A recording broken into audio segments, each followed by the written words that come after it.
Hello friend, I am Ishant from Educational Alliance. Today we learn how we can create new Facebook account in simple and easy way. So to create, open any browser which you like.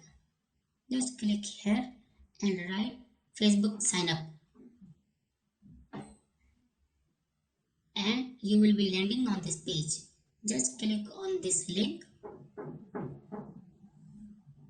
click create new account, write your first name and last name.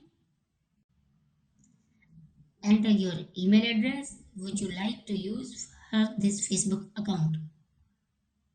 Then confirm your email address at here. Now create password for your Facebook account. Select your date of birth from drop down menu.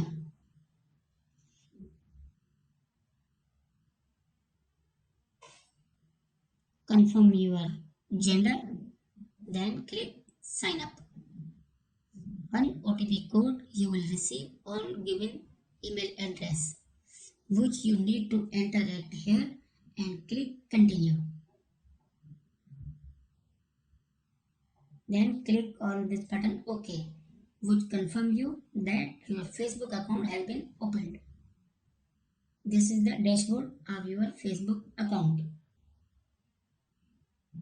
So like this, you can easily create Facebook account.